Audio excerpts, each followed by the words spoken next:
quwwata illa billah. Shalatu wassalamu ala Rasulillah wa ala alihi wa sahbihi wa wala. Bapak-bapak, ibu-ibu yang dirahmati Allah, alhamdulillah kita bisa bertemu lagi di masjid kita ini dalam rangka menjalankan kewajiban kita sebagai seorang muslim, yaitu beribadah sholat maghrib secara berjamaah yang insya Allah dilanjutkan dengan sholat isya, dan juga menjalankan kewajiban kita yang lain sebagai seorang muslim, yaitu belajar agama, menambahi lagi ilmu kita agar kemudian kita di dunia bisa tetap istiqomah di atas akidah dan keimanan yang sebaik-baiknya. Bapak Ibu yang dirahmati oleh Allah Subhanahu wa taala, kita masih dalam rangkaian pembahasan kitab Minhajul Muslim, jalan hidup seorang muslim.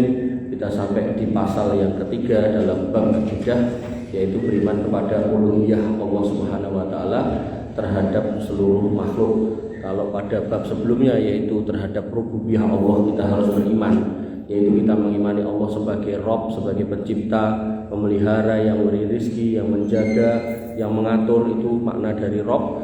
Maka di sini kita diminta untuk beriman, mengimani Allah dalam konteks uluhiyahnya. Uluhiyah di sini berarti kita mengesahkan Allah dalam penyembahannya. Artinya seorang muslim tidak boleh menduakan Allah Subhanahu wa taala. Ketika kita sudah mengakui Allah sebagai Rabb kita, yang menciptakan, yang memelihara, memberi rezeki, yang menjaga, bahkan yang mematikan dan menghidupkan kita, maka kita nggak boleh kemudian menduakannya. Sebagaimana kita ketika memilih pasangan kita, gitu kan, tentu kita berharap pasangan kita menemani kita sampai kita yang tiada atau beliau yang nggak ada, gitu kan. Maka kalau di tengah jalan kemudian malah mendua, nah tentu manusia juga pasti akan kecewa kalau itu terjadi. Kalau manusia saja bisa kecewa, maka Allah Subhanahu wa taala lebih mungkin atau lebih bisa murka ketika manusia yang diciptakannya, manusia yang dipeliharanya, manusia yang dikasih rizki olehnya kok malah menduakannya. Singkatnya ngoten. Maka kita baca isinya, seorang muslim beriman kepada uluhiyah Allah Subhanahu wa taala. Beriman bahwasanya Allah itu satu-satunya Rabb yang berhak disembah. Jadi kita mengimani itu terhadap seluruh makhluk. Jadi Allah nggak boleh diduakan dengan makhluk siapapun, mau itu bentuknya tumbuhan, hewan, atau bentuknya jin, atau yang gaib sekalipun malaikat, maka tidak boleh Allah diduakan dengan mereka, karena Allah tidak ada tandingannya. Dan makhluk siapapun tidak bisa mengungguli Allah Subhanahu wa taala. Dan bahwasanya tiada Tuhan, tiada ilah yang berhak disembah selain Allah Subhanahu wa taala. Jadi siapapun enggak berhak untuk disembah di muka bumi ini. Ini keyakinan kita, guys. Artinya kalau orang lain di luar sana milih jalan itu, ya itu kan pilihan. Makanya la ikraha fiddin, enggak ada paksaan dalam beragama. Tapi kalau kita sudah milih agama ini, Islam, maka udkhulu fis-silmi kafah, masuk Islam itu menyeluruh. Nah, dalam bentuk akidahnya, yaitu ketika kita sudah bersahadat bahwasanya tidak ada ilah yang berhak disembah selain Allah, maka ya kita jangan menyembah selain Allah. Maka ini jangan sampai dibenturkan dengan berarti kita harus ini harus itu dengan orang non muslim. Jadi itu wilayah mereka, itu akidah mereka, itu keyakinan mereka. Adapun kita di wilayah ini karena sudah milih ada di sini, maka ini yang harus kita pegang sampai mati. Nah, ini akidah kita. Maka tidak ada yang berhak disembah selain Allah. Yang demikian itu berlandaskan dalil nakli dan akli. Jadi ada dalil ayatnya dan ada dalil logikanya di bawah ini. Dan karena hidayah Allah Subhanahu wa taala kepada seorang muslim, maka kita harus bersyukur. Sebab siapa yang diberi hidayah oleh Allah, maka dialah orang yang mendapat hidayah. Dan barang siapa yang disesatkan oleh Allah, niscaya enggak ada seorang pun yang dapat memberinya petunjuk. Mayyahdillahu fahuwal muhtad. Siapa yang dikasih hidayah, itulah orang yang mendapat petunjuk. Wa mayyudlilhu falan tajidalahu waliyyan mursida. Kalau sampai seseorang itu disesatkan Allah, maka enggak ada yang bisa memberikan petunjuk. Dan yang namanya hidayah selalu diulang-ulang lagi, yaitu enggak akan sinkron dengan harta, enggak sinkron dengan kedudukan, enggak sinkron dengan jabatan, enggak sinkron dengan kekuasaan. Artinya bukan berarti nek wis pinter, gelare akeh, profesoran sampai turute terus berarti yang paling dapat hidayah, boten. Banyak orang yang bahkan gelarnya banyak, dia pun nggak kenal Allah. Kemudian bukan berarti nek rezekine akeh, duwite akeh, bondone banyak lalu kemudian dia menjadi orang yang paling berhidayah, boten. Korun yang kaya demikian rupa ternyata juga ditenggelamkan di dalam perut bumi.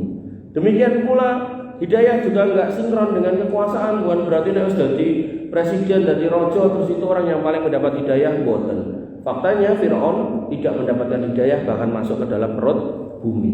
Sehingga masuk ke dalam lautan. Sehingga yang harus kita pahami, hidayah tidak bisa disinkronkan dengan nilai-nilai di atas muka bumi ini. Karena hidayah wilayah Allah, hidayah kuasa Allah, maka Allah yang memberi dan Allah yang mencabut, Allah yang mengasih, Allah yang mengambil. Maka disitulah setiap hari 17 kali kita meminta minimal kepada Allah, ihdinas siratal mustaqim. Bahkan ada doa khusus, yaitu apa?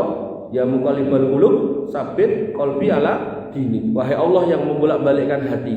Karena yang namanya hidayah itu bisa lepas setiap saat, bisa muncul setiap waktu, maka kita minta diteguhkan di atas keyakinan ini. Dan salah satu wasilah cara untuk meneguhkan keyakinan ini inggih menika majelis ilmu. Salah satunya di antara sekian banyak cara. Nah, dalil naklinya yang pertama apa? Ini yang menarik. Yang pertama Allah kata Syekh Abu Bakar Jabir Al-Jazairi ngapunten Allah. Di sini Allah kemudian bersaksi sendiri. Ini yang enggak akan dengan dapati dalam agama Nasrani, enggak dengan dapati. Jadi di sini Allah mempersaksikan dirinya sendiri kalau dia yang berhak disembah. Allah Subhanahu wa taala mempersaksikan dirinya sendiri, para malaikat juga bersaksi, dan orang-orang yang berilmu yaitu para ulama juga bersaksi atas keuluhian Allah sebagaimana Allah tegaskan di dalam Al-Qur'an. Yang pertama Quran surat Ali Imran. Allah berfirman, "Syahidallahu annahu la ilaha illahu." Maka Allah menyatakan bahwasanya tidak ada ilah yang berhak disembah selain Dia. Niki yang menyatakan Allah mempersaksikan dirinya sendiri. Nah, di dalam agama Nasrani itu tidak ada satu ayat pun di dalam Alkitab yang menyatakan bahwasanya Yesus berkata, "Aku Tuhan sembahanku." Enggak ada. Dan tantangan itu ada sejak zaman dulu sampai hari ini enggak pernah bisa dijawab. Padahal ini fondasi yang paling dasar. Ibarat dengan gadah omah. Kalau baru tadi siang apa tadi pagi saya lupa atau tadi malam ya. Saya lihat di Bandung itu ada rumah 3 lantai, padahal masih bagus, masih mulus, karena salah konstruksi amblek-blek gitu di tengah kota. Maka yang harus kita pahami adalah yang namanya hidayah, yang namanya akidah ini harus dimulai dari pondasinya. Nah, pondasi beragama kita Allah sendiri yang mengklaim, "Nek aku loh Tuhan yang tidak ada yang berhak disembah selain aku," kata Allah. Ini menunjukkan Allah menyatakan dirinya sendiri. Nah, adapun di agama sebelah yang dikatakan Tuhanku adalah si fulan, ini enggak ada satu statement pun enggak ada yang langsung menyatakan bahwasanya Tuhannya yang bernama si fulan ini mengatakan aku Tuhanmu sembahan aku, enggak ada. Yang ada adalah pernyataan-pernyataan yang ditafsirkan ke sana. Bener nggih? Jadi pernyataan yang langsung sama pernyataan tidak langsung itu bener. Nah, Allah menyatakan itu. Kemudian wal malaikatu wa ulul ilmi qaiman bil qisti, para malaikat dan orang-orang yang berilmu juga menyatakan demikian. Nah, orang berilmu sih dan para ulama kita tanya, dia akan mengatakan Tuhan itu Allah, Rabb itu Allah, yang disembah itu Allah, ilah itu Allah, enggak ada yang lain. Nah, para malaikat kita enggak bisa nanya, dia bilang. Tapi dalam banyak riwayat bagaimana kemudian Nabi berinteraksi dengan Jibril, kemudian bertanya, "Oh ya Muhammad, wa mal iman, wa mal Islam?" Nabi mengatakan, "Al-imanu an tu'minu billah wa malaikatihi wa kutubihi wa rusuli." Ini berarti Jibril pun menyatakan kalau iman itu ya kamu beriman kepada Allah, Rasulnya, kitab dan seterusnya. Bapak Ibu yang dirahmati oleh Allah Subhanahu wa taala. Kemudian Allah tegaskan lagi, "La ilaha illahu al-azizul hakim." Tidak ada ilah yang berhak disembah selain Dia, Rabb yang maha perkasa lagi maha bijaksana. Dan pernyataan Allah ini enggak cuma itu tok. Ada lagi yang lain dalam Quran surat Al-Baqarah ayat 255. Kok pilih panjenengan sampun hafal. Ayat apa niku? Ayat kursi. Allahu la ilaha illa huwal hayyul Qayyum. Allah menyatakan nek Allah itu tidak ada ilah yang berhak disembah selain Dia, dan Dia yang maha hidup, maha kekal, lagi maha mengurus makhluknya, Al-Qayyum. Jadi bukan Dia diurus oleh makhluknya, tapi Dia yang mengurus makhluknya. Nah nanti Tuhan di agama sebelah tadi, jenengan akan lihat banyak ayat yang menyatakan Dia lapar minta makan, Dia haus minta minum, Dia ngantuk pengen tidur, pengen dilayani oleh muridnya. Ini menunjukkan bahwasannya itu bukan format Tuhan. Format Tuhan adalah yang mengurusi makhluk ini yang kemarin kita bahas, yaitu rububiyah, Rob, yang menguasai semuanya, yang mengatur segalanya. Makanya kalau panjenengan ngapunten nggih, ketemu sama orang sing ngaku-ngaku Gusti Allah gitu, ngaku Tuhan gitu kan, terus dia dudoke iso nguripke wong, dudoke iso ngarekke wong lara, iso ngilangke napa-napa gitu kan. Mantang let satu hal, saiki Mas jam 7 mataharine enek ning etan, pindah ning kulon. Insyaallah boten bakalan saged. Karena memang dalam proses tadi itu menghidupkan orang mati, kemudian menyembuhkan segala macam penyakit, itu Dajjal pun bisa, Nabi Isa pun bisa, bahkan Nabi Muhammad SAW dalam konteks menyembuhkan orang sakit, Nabi pun juga dalam beberapa riwayat bisa, walaupun nggak semua penyakit. Jadi Nabi pernah mencari Ali bin Abi Thalib, dan kemudian Ali bin Abi Thalib didatangkan dalam kondisi matanya yang sedang sakit, kemudian diludahi dan sembuh. Maka ini termasuk dalam sebagian mukjizat Nabi Shallallahu Alaihi Wasallam. Ya, artinya kalau mau koyo ngono, maka nggak usah kemudian kita membuat kita kemudian gagal fokus. Ini cuma makhluk bukan Tuhan, betul ya? Nah, napa melih bentuknya sapi, bentuknya kebo, bentuknya kewan-kewan ra cetha, maka itu jelas bukan Tuhan. Makanya saya itu ketika lihat di media sosial, lihat di TV, di segala macam, ada orang nyembah kebo, nyembah sapi gitu. Kita tuh benar-benar alhamdulillahirabbil alamin ada di sini tempatnya. Ada di agama ini, ada di akidah ini, ada di keyakinan ini. Ketika kita kemudian lihat ada orang bawa simbol-simbol agama Tuhannya yang gede gitu kan, yang mau ditaruh di suatu altar tertentu, ketika kesandung terus tiba terus tugel gitu kan, sing digawa tadi ora iso tangi dhewe gitu kan. Nah, maka kita tuh benar-benar bersyukur kita enggak menyembah yang seperti itu. Termasuk orang-orang yang mengeramatkan pohon, sak gede-gedene pohon sampai disajini tiap hari. Begitu kemudian ada angin puting beliung, mana ada pohon kemudian lari menyelamatkan diri, kan mboten enten to. Dek pasraten mriku, nek wayah rubuh ya rubuh, ambruk ya ambruk, ngoten to. Maka ini yang harus kita pahami, bagaimana kemudian kita harus senantiasa bersyukur. Kemudian Allah tegaskan lagi pada ayat yang lain, wa ilahukum ilahu wahid la ilaha illa huwar rahmanur rahim. Bahwasanya Tuhanmu yaitu Allah adalah Tuhan ilah yang esa, dan tidak ada ilah yang berhak disembah selain Dia, dan Dia adalah Ar-Rahman Ar-Rahim, yang Maha Rahman dan Maha Rahim. Ar-Rahman ini Maha penyayangnya Allah di bumi, dibagikan kepada semua makhluk, manusia, jin, dan juga binatang dan tumbuhannya. Adapun Ar-Rahim nanti hanya diberikan kepada orang-orang yang beriman. Kalau kita ingat lagi Ar-Rahman Ar-Rahim, kita ucapkan lagi Alhamdulillah lagi, bersyukur karena kita ada di pilihan yang tepat. Sama kayak kita misal milih pasangan hidup, ternyata dapat pasangan yang luar biasa sabarnya, dikei piro-piro ora tau protes gitu kan, kita salah piye-piye ora tau nesu gitu kan. Akhirnya kita alhamdulillah aku menemukan jodoh yang cocok. Dan kadang ada orang kan untuk ketemu jodoh tuh harus 2 kali 3 kali bongkar pasang gonta-ganti kan gitu. Nah, maka ini yang disebut proses.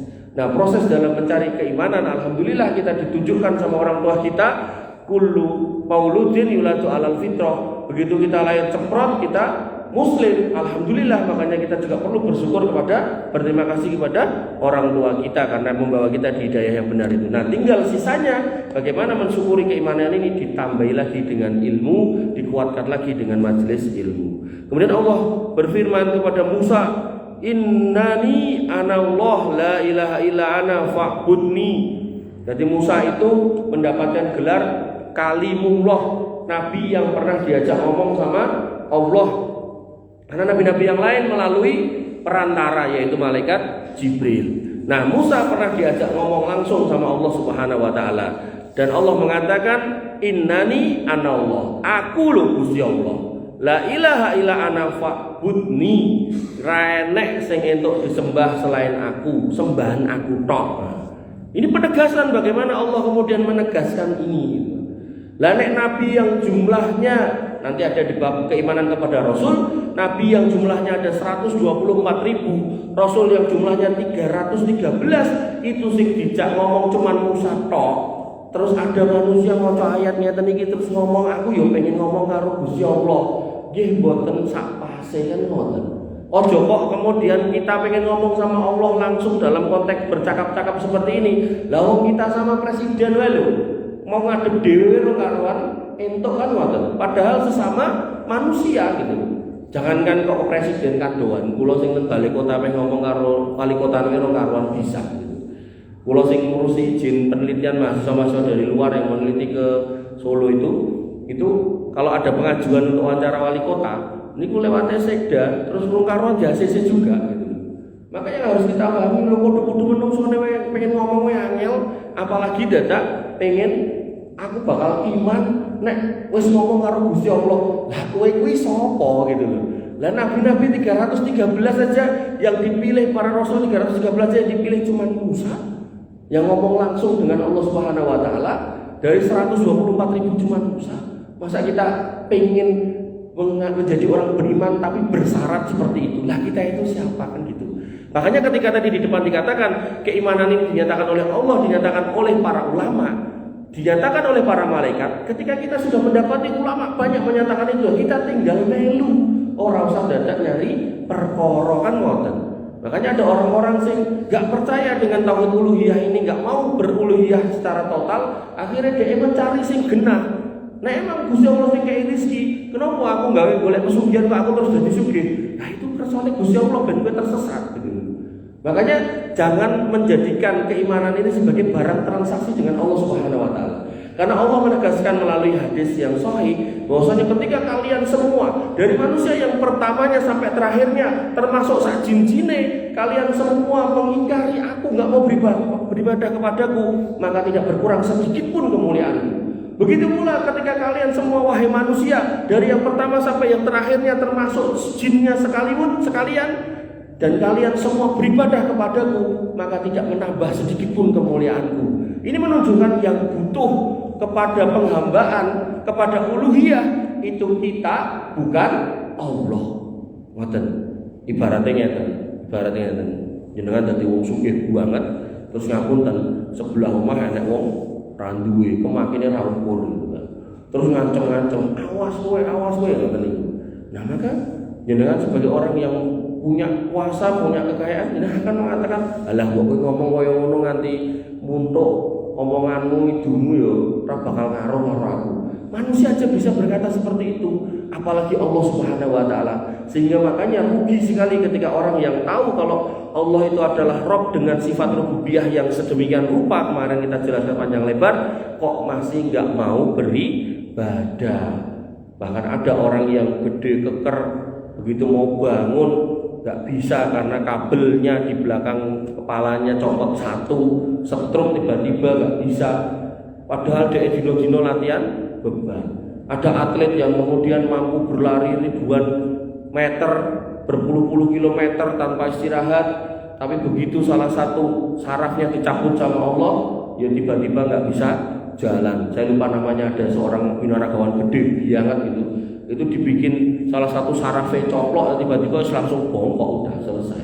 Maka yang harus kita pahami, manusia itu sedemikian lemah. Sampai Allah mengatakan innallaha la yastahi ayadriba masalan ma ba'udatan fama fawqaha. Gusti Allah niku mboten izin, mboten malu nek pengen memberikan permisalan seekor nyamuk. Kenapa kok sini disebut nyamuk? Karena manusia itu kemakine ra ukur, sombonge ra ukur, duwite ra sepiro kemaki, jabatane ra sepiro kemaki, kekuasaane ra sepiro kemaki, tapi begitu dicopot nyamuk malaria, akhirnya mati gitu kan. Berapa banyak orang yang kayak gitu? Ketok gede keker dikirim ning pertambangan lali ngombe napa kina niku obat anti malaria mati gitu kan. Terus demam berdarah nggih mati. Nah mulai sing koyo DP niku Covid malah ra ketok barange mati kathah. Ini menunjukkan kita ini lemah sekali, Pak. Lemah sekali. Makanya kita harus kembali memahami yang namanya uluhiyah itu apa. Bahwasanya kita itu hidup dikaruniakan oleh Allah, diberi oleh Allah, tidak ada makna lain, tidak ada tujuan lain selain apa? Wa ma khalaqul jinna wal insa illa liya'budun. kecuali liya'budun. Liya'budun ini apa? Liwahidun, mengesahkan Allah Subhanahu wa taala. Ini adalah esensi tauhid uluhiyah. Kemudian pada Quran surat Muhammad, Allah Subhanahu wa taala berfirman kepada Nabi Muhammad SAW, "Fa'lam annahu la ilaha illallah." Maka ilmuilah, ketahuilah, fahamilah kalau bahwasannya dia tidak ada ilah yang berhak disembah selain Allah Subhanahu wa taala. Tidak ada Tuhan Rabb yang berhak disembah selain Allah Subhanahu wa taala. Dia juga berfirman seraya memberitakan kepada umat manusia tentang dirinya, dan ini persaksian Allah lagi, pernyataan Allah lagi. Wallahu la ilaha illa hu. Dialah ilah yang tidak ada yang berhak disembah selain Dia. Alimul ghaibi wasyahadah. Dia yang maha tahu atas yang gaib dan yang nyata, yang kelihatan. War-Rahmanur Rahim. Dia Ar-Rahman dan Ar-Rahim. Wallahu la ilaha illa hu. Dan dialah Allah yang tidak ada ilah yang berhak disembah selain Dia. Al-Malikul Quddus, rajanya raja dan yang maha kudus, maha suci. Bapak Ibu yang dirahmati oleh Allah Subhanahu wa taala.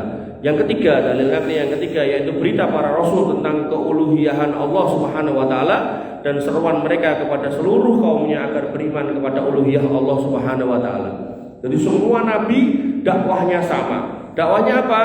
Kata Nabi Nuh, "Ya qaumi ubudullaha ma lakum min ilahin ghairu." Wahai kaumku, sembahlah Allah saja, tidak ada ilah yang berhak disembah selain Dia. Ini Nabi Nuh. Kemudian Nabi Hud, Nabi Shalih, Nabi Syuaib mengatakan kalimat yang sama kepada kaumnya, "Ya qaumi ubudullaha ma lakum min ilahin ghairu." Kalimatnya sama. Wahai kaumku, sembahlah Allah dan tidak ada untuk kalian ilah selain Dia. Mirip sama. Kemudian Nabi Musa berkata kepada Bani Israel dengan kalimat yang redaksinya berbeda tapi intinya sama. Beliau alaihissalam mengatakan, "Aghairallahi abghikum ilahan." Apa kirane aku arep goleke ilah selain Gusti Allah mbok kowe? Mosok aku arep goleke Tuhan selain Gusti Allah mbok kowe? Wa huwa faddalakum 'alal alamin. Padahal Gusti Allah kuwi wis ngutamakake kowe timbang wong sak donya. Gusti Allah wis kei rezeki kowe. Gusti Allah wis pilih para nabi saka kaummu. Gusti Allah sudah menyelamatkan kamu. Gusti Allah sudah mengaruniakan akal kamu yang lebih pintar dari wong liya. Mosok dengan semua nikmat yang dikaruniakan Allah terus kowe ngomong aku golek patung anak sapi mbok go sesembahan. Iku nek basa mriki, iki wong edan kok piye gitu. Nah, maka ulama itu sampai mengatakan gini. Ketika manusia itu berbuat kesyirikan, ulama itu mengatakan gini. Manusia awalnya enggak ada, lalu kemudian diadakan oleh Allah Subhanahu wa taala. Lalu berjumpalah orang tuanya, kemudian terjadilah perkawinan pernikahan, lalu ibunya hamil, keluarlah manusia lagi tanpa membawa apa-apa. Kemudian dikenalkanlah tentang nama-nama, kemudian diajarkanlah tentang cara mencari harta, kemudian dia belajar dan makin hebat, makin pintar. Kemudian begitu dia pintar dari yang tadinya bukan apa-apa, bukan siapa-siapa, bahkan cuma setetes air mani yang hina, tiba-tiba dia harusnya menyembah Allah saja, tapi dia mengatakan Tuhannya bukan Allah, tapi yang lainnya. Maka ini sebuah pertanyaan besar, kok berani seperti itu? Nah, ini yang harus kita pahami, pentingnya kita kembali ke jalurnya lagi. Ibarat kereta, ibarat truk tronton, puneten dalane jalan-jalan dengan tonase tertentu, tapi kok milih lewat jalan-jalan kampung yang kecil, tentu itu adalah sebuah kesalahan, pasti akan nabrak-nabrak segala macam. Makanya ketika kita dapati orang-orang yang berlaku kesyirikan, orang-orang yang tidak paham tentang tauhid uluhiyah ini, dia akan nabrak macam-macam. Yang dia kemudian mengejar harta, maka dia kemudian piye carane sugih, mbok ning dukun dilakoni, mbok kemudian nanti syaratnya kudu mateni lan sapi turute ya dilakoni. Kemudian ketika dia ingin mencari wanita atau mencari pasangan, kemudian dia nyari pengasih, buat segala macam tumbal diminta ya dituruti gitu kan. Maka itu yang tadi saya contohkan, bagaimana kemudian orang-orang yang tidak bertauhid dengan benar ini pasti akan bermasalah di rumah tangga, kemudian di masyarakat, bahkan di negara. Makanya Allah tegaskan, "Lau amanu ahlul qura." Sekiranya penduduk suatu negeri itu mau beriman, wattaqau dan bertakwa. Beriman di sini berarti bertauhid, menyembah hanya kepada Allah Subhanahu wa taala dan bertakwa. La fatahna alaihi barakatim minas sama'i wal ardh. Maka keberkahan dari langit dan bumi itu akan kami bukakan. Maka ketika udah dikatakan keberkahan, maka mau isinya sedikit atau banyak itu termonjo. Tapi sebaliknya ketika sudah nggak berkah, isinya suatu negeri itu banyak kesyirikan, banyak kemusyrikan, dibiarkan, bahkan dipelihara, bahkan diuri-uri, bahkan dianggap sebagai sesuatu yang harus dilanggengkan, maka yang terjadi negeri itu dikasih nikmat segala macam, tanaman bisa tumbuh, segala macam ikan ada di situ, segala macam tambangan ada di situ, maka ya tetap aja masyarakatnya kesusahan hidupnya. Maka ini yang harus kita pahami. Rezeki nggak soal banyak atau sedikit, tapi soal berkah. Bapak Ibu yang dirahmati oleh Allah Subhanahu wa taala, itu tadi yang dikatakan Nabi Musa kepada Bani Israel. Lalu Musa mengatakan itu kepada Bani Israel karena mereka Bani Israel meminta kepada Musa agar membuatkan sesembahan berupa patung untuk mereka yang akan mereka sembah. Jadi orang Bani Israel minta kepada Musa, wahai Musa, buatkan kami patung anak sapi biar bisa kami kelilingi, bisa kami sembah, bisa kami sajeni dan seterusnya. Kemudian Nabi Yunus di dalam tasbihnya ketika masuk di dalam perut ikan, yang mana dia ada di 3 kegelapan. Kegelapan yang pertama, kegelapan di perut ikan. Kegelapan yang kedua, si ikan ini berada di dalam lautan. Petang yang kedua. Petang yang ketiga, ikan ini masuk ke dalam lautan dan dia juga berada di situ siang dan malam. Jadi di kegelapan malam, di dalam perut ikan, di dalam lautan. Petang pol, nggak ada yang bisa menyelamatkan kecuali Allah Subhanahu wa taala. Apa yang dia minta, apa yang dia sampaikan, apa yang dia utarakan, dia tidak minta ya Allah keluarkan saya boten. Dia cuma mengatakan la ilaha illa anta subhanaka inni kuntu minadz dzalimin. Nabi Nuh bertasbih menyebut nama Allah Subhanahu wa taala sebagai bentuk pujian yang tertinggi kepada Allah Subhanahu wa taala, pengakuan bahwasanya tidak ada ilah yang berhak disembah selain Engkau ya Allah, karena Engkau adalah ilahku dan aku nyatakan Engkau adalah Rabbku yang akan aku sembah dan aku tidak akan mendua. Secara tidak langsung beliau ingin mengatakan man selamatkan saya, tapi nggak disebut kalimat selamatkan saya. Tapi Nabi Nuh mengatakan la ilaha illa anta subhanaka inni kuntu minadz dzalimin. Kula ngaku nek kula salah, lampah kula salah, akhirnya jenengan hukum kula mlebet ning jerone wetenge iwak, iwake nyemplung ning tengah lautan, delalah ning kono ya nganti tengah wengi sisan gitu. Jadi 3 kali kegelapan malam.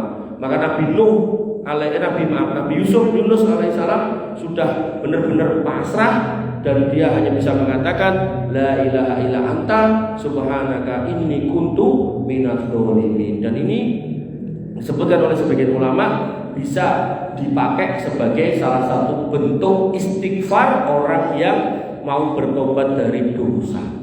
Jadi istighfar itu macam-macam lafadznya.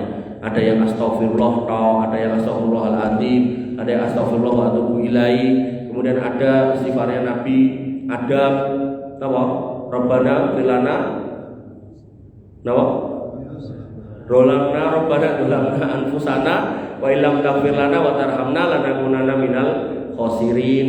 Nah, bisa juga Rabbana fil lana dzunubana wa kafir anna sayyi'atina wa tawaffana ma'al abror. Bisa juga Rabbana fil lana dzunubana wa li ikhwanina alladziina sabaquna bil iman dan seterusnya termasuk ini. Nanti yang paling baik menurut sebagian ulama niku sayyidul istighfar. Allahumma anta rabbi la ilaha illa anta khalaqtani ana abduka wa ana ala ahdika wa wa'dika mastata'tu abu laka bi ni'matika alayya wa abu bi dzambi faghfirli fa innahu la yaghfiru dzunuba illa anta dan seterusnya. Bapak Ibu yang dirahmati oleh Allah Subhanahu wa taala, Nabi Muhammad SAW dalam tasyahudnya selalu mengucapkan syahadat dan itu kita ulang-ulang, yaitu asyhadu alla ilaha illallah wahdahu la syarikalah. Aku bersaksi bahwasanya tiada Tuhan yang berhak disembah selain Allah semata, tiada sekutu baginya. Dan panjenengan yang sampun umroh nopo haji, ini kan bertalbiyah toh, labbaik Allahumma labbaik, labbaik la syarikala labbaik, innal hamda wa nikmata laka wal mulk la syarikala. Niku jangan cuma dipahami sekedar sebuah bacaan. Labbaik Allahumma labbaik, ya Allah kami penuhi panggilan-Mu. Labbaik la syarikala labbaik, ya Allah kami penuhi panggilan-Mu dan tidak ada sekutu buat Engkau. Lajeng napa? Innal hamda, sesungguhnya semua pujian wa nikmata, dan semua nikmat, laka wal mulk, punyakmu dan semua kerajaan, la syarikalah, tidak ada sekutu untuk engkau. Ini menunjukkan bahwasannya dalam kita beribadah sepanjang prosesi haji, umroh yang mengucapkan talbiyah, di situ kita mengakui, menyatakan kalau tidak ada ilah yang berhak disembah selain Allah.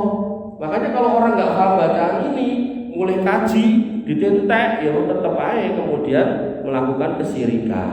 Bahkan ada yang di sana merepet-merepet kedai kiswah, disuwek, digo mulih, digo jimat. Bahkan ada juga yang kemudian naik ke gunung Uhud atau ke tempat-tempat yang dianggap suci, kemudian dia ngambil pasir terus digowo mulih, digo jimat, karena nggak paham gitu. Makanya pentingnya kita paham, jangan sampai kita merusak ibadah yang kita jalankan, mobil khusus haji, umroh yang biayanya mahal, apalagi haji, mahal, antriannya lama gitu kan. Nah, ini harus kemudian clear. Makanya dengan belajar ini atau dengan paham ini, nah nanti kalau kemudian menjalankan haji dan umroh, ya ampun ngoten niku. Sampai ada yang naik ke Jabal Rahmah, gowo tim X, ditulisi garwane namanya sinten? Pak Embong Loftini gitu kan. Ngomongnya gen langgeng gitu kan. Wah, aneh-aneh gitu kan. Cah SMA aneh tentang mangu niku lho. Watu-watu kuwi digambari ra karuan niku sak WC barang ditulisi. Nah, itu perbuatan-perbuatan yang menodai kesucian tanah suci. Dan tentu orang-orang yang melakukan itu ya ibadahnya mesti cacat, ibadahnya mesti rusak, nggak mungkin utuh. Ini ku dalil nakli. Nah, saat ini dalil akli. Lonjokin ya.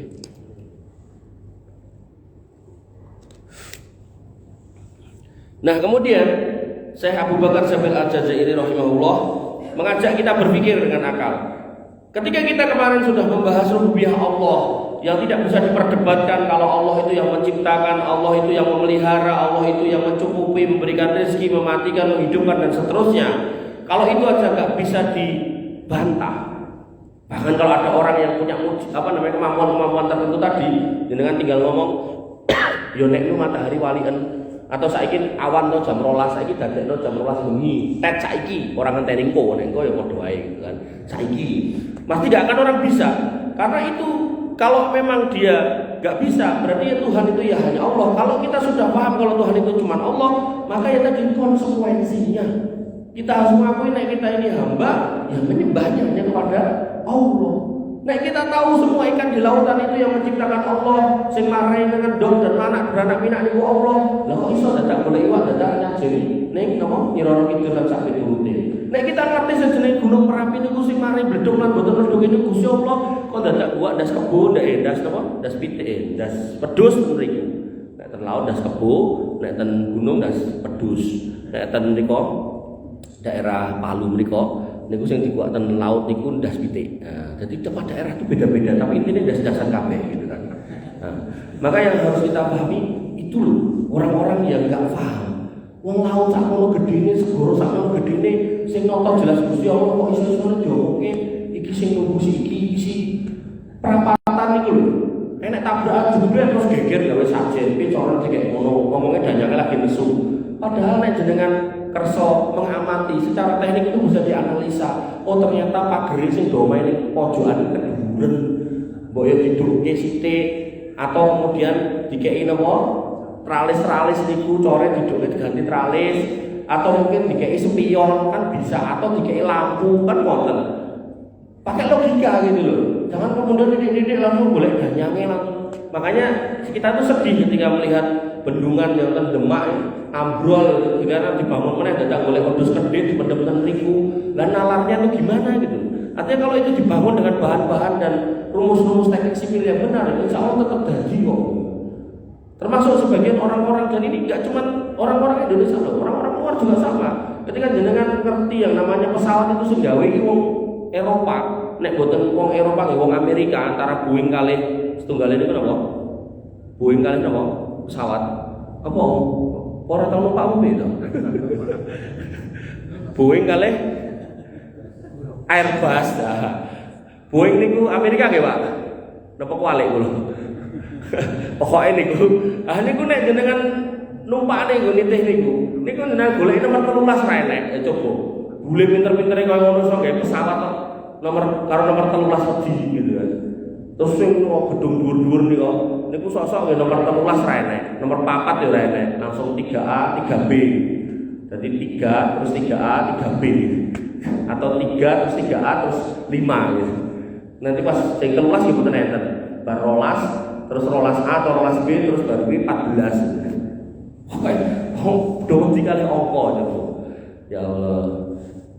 Makanya harus kita pahami ketika kita mengakui Allah itu Rabb kita, ya semua keselamatan datang dari Allah, semua rezeki datang dari Allah, maka kita kembalikan semua rasa takut dan harap kita, rasa minta kita, rasa mohon kita ya hanya kepada Allah Subhanahu wa taala, jangan kepada yang lain. Ini perkataan Syekh Abu Bakar Jamil Al-Jazairi. Logikanya berkata. Kemudian yang kedua, kalau semua makhluk ini berada di bawah rububiyah Allah, artinya kalau kita ini butuh kepada Allah, bahkan kita kalau nggak dikasih hujan, walaupun kita jane nggih boten petani, tapi nek kita nggak dikasih hujan, insya Allah yo terimbas. Misal kita yang gawe pedagang, dagang ke pasar, dagang yo kain, kan jane boten enten hubungane kali persawahan loh secara langsung ngoten lho. Tapi nek Allah nggak ngasih hujan, Pak Tani ra iso nanem, akhirnya beras angel, akhirnya nggih napa duit sing biasanya sakit nggih nempur beras nggih sebulan, kadang nggih isone mungkin seminggu mergone berasnya muda. Mungkin nek berasnya muda mesti nggih daging-daging bumbon-bumbon kabeh nggih muda. Oh bumbon niku nggih saking sawah. Sehingga akhirnya apa yang kita dapatkan dalam sebulan, sebulan, seminggu kadang sudah habis. Ini menunjukkan kita itu sangat tergantung kepada Allah Subhanahu wa taala sehebat apapun itu. Maka ketika kata Syekh Abu Bakar Jamil Al-Jazairi, ketika kita sebagai makhluk aja tergantungnya sedemikian rupa kepada Allah, maka tentu harusnya menyembahnya ya kepada Allah bukan kepada yang lainnya. Makanya kalau niku anggar Covid pasti Covid niku anggar Covid niku ganti napa? Ganti seri Covid napa? Covid ini kan napa macam-macam niku. Enten nggih Covid-19 terus virusnya napa? Delta Alpha ngoten niku to. Nah, niku anggar ganti seri, kula mesti kena. Kula mesti kena. Kula niku ketika kena itu bener-bener ngrasake ya Allah, ambekan angele ra ukur itu. Ngoten niku ganti enten wong sing ngomong Covid-19 enggak ada loh. Ya ora kena lah, aku sing ra iso ambekane pripun gitu kan. Dan saya punya asisten rumah tangga itu sepuh itu sampai bener-bener saturasinya tuh turun hampir di bawah 50 apa rendah banget itu sampai ya Allah. Dia yang biasanya bisa jalan cepat itu tiba-tiba lentruk kayak mau gede lemu gitu pripun iki nek gendong ora kuat gitu. Oke. Maka sedemikian tergantung kita pada Allah, bahkan urusan udara. Kita bisa nafas dengan tenang, dengan lego ini kan karena Allah yang mengizinkan. Kalau kemudian Allah bocorkan itu lapisan atmosfer, oksigennya medal gitu kan, entek kabeh, selesai kita. Gak bisa kemudian kita bertahan di muka bumi. Ya. Makanya dalam sebuah hadis tentang neraka, kalau neraka itu bocor satu lubang jarum, habis kita semua di sini. Itu neraka yang panasnya bisa nyalur gitu kan, melalui segala macam mekanisme penyaluran panas gitu. Bahkan yang oksigen aja yang udara tanpa dialiri panas itu udaranya ditoknya dibuka kan, oksigen disedot oleh dijaluk oleh Gusti Allah, selesai kita semua. Sedemikian tergantung kita pada Allah, maka jangan sampai kita menjadi hamba-hambanya yang tidak paham kalau kita harus menyembah Allah. Yang terakhir, yang ketiga, sifat kesempurnaan yang absolut dimiliki oleh Allah. Allah itu maha kuasa, maha tinggi, maha besar, maha mendengar, maha melihat, maha penyantun, maha memberi rezeki, maha mengetahui, maha menghidupkan, maha menjaga, maha melindungi semuanya. Ketika Allah itu maha segala-galanya, terus kita kok ya boleh pertolongan kepada makhluknya yang lemah. Bahkan kata Allah Subhanahu wa taala tentang makhluk-makhluk yang disebut-sebut jenenge itu kayak Nyi Roro Kidul, Nyi Roro Jonggrang, Nyi Roro Ati lan sak piturute, kata Allah bahwasanya mereka adalah asmaun sammaitumuha antum wa abaukum. Itu cuma nama-nama yang kok gawe-gawe, yang gak ada asal usulnya dari kebenaran. Itu cuma reko-reko kamu dan bapak-bapakmu. Artinya orang-orang yang dulu tuh kok enak ini, jojo enak iki ya. Akhirnya terus gawe ritual ini, akhirnya setan memformat keadaannya jadi berubah. Oh iya berarti bener disajikan ini. Akhirnya jadi rumus Pak. Akhirnya itu yang dilakukan. Aku mau reko-reko kamu kata Allah Subhanahu Wa Taala. Dari mulai nama-namanya, perbuatannya, ritualnya. Sehingga kesimpulannya Bapak Ibu yang dirahmati oleh Allah Subhanahu Wa Taala, kita sebagai hamba yang diciptakan oleh Allah Subhanahu Wa Taala harusnya memahami kalau Allah adalah Rabb kita, maka kita hanya menyembahnya. Nah, sikap kita menyerahkan penyembahan hanya kepada Allah Subhanahu Wa Taala ini yang dikenal dengan tauhid uluhiyah, memurnikan semua peribadatan hanya kepada Allah Subhanahu Wa Taala, tidak lagi meminta, tidak lagi berharap, dan tidak lagi beribadah atau takut kepada selain Allah Subhanahu Wa Taala. Semua bentuk peribadatan, harapan, doa, kemudian kecemasan, ketakutan kita pasrahkan semua kepada Allah Subhanahu Wa Taala, karena Allah yang maha segala-galanya, Dia adalah Rabb kita. Akhirul kalam, subhanakallahumma wa bihamdika, asyhadu an la ilaha illa anta, astaghfiruka